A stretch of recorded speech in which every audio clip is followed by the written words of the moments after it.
আসসালামু আলাইকুম সবাইকে। আজকে আমরা একটা অ্যাপ্লিকেশন পড়ব। অ্যাপ্লিকেশনটি পড়ার আগে আমরা প্রশ্নটা পড়ে নিই। Write an application to the principal of your college to set up a multimedia classroom. একটি আবেদনপত্র তোমার অধ্যক্ষের নিকট লিখো এই মাল্টিমিডিয়া ক্লাসরুম স্থাপন করার জন্য কলেজে। আমরা আবেদনপত্র মানে অ্যাপ্লিকেশন লেখার নিয়ম জানি। প্রথমে ডেট দিতে হয়, তারপর দ্য প্রিন্সিপাল, তারপর কলেজের নাম দিতে হবে, তারপর সাবজেক্ট দিতে হবে। আর এটা যদি স্কুল কেন্দ্রিক হয় তাহলে আমরা এটা দ্য প্রিন্সিপাল না দিয়ে দ্য হেডমাস্টার লিখব।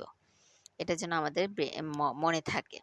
তখন দ্য হেডমাস্টার লিখবো, তারপর স্কুলের নামটা লিখব। তারপর subject application for set up a multimedia classroom.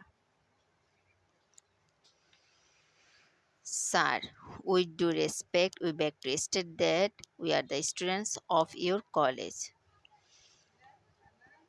সম্মানের সাথে বলছি যে আমরা আপনার কলেজের শিক্ষার্থী। We are proud of our college for its good educational environment.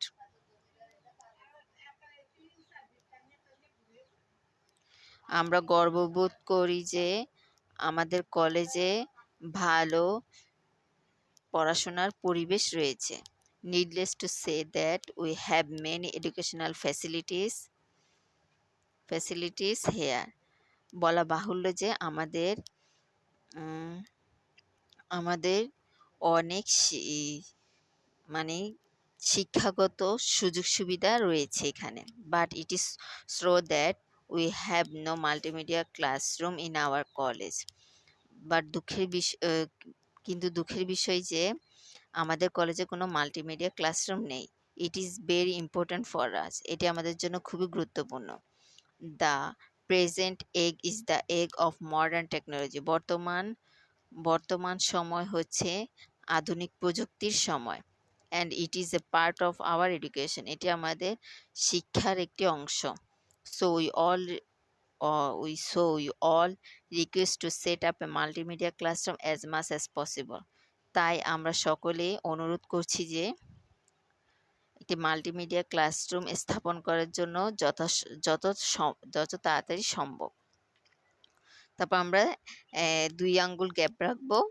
তারপর লিখবো যে we therefore pray and hope that we would be kind enough to take necessary step to set up a multimedia classroom in our college.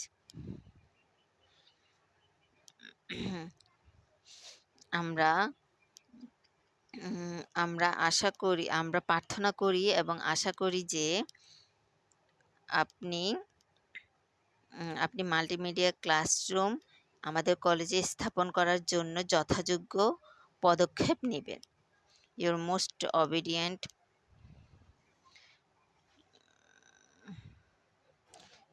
most obedient pupil Fatema Akter, students of Bakulia college.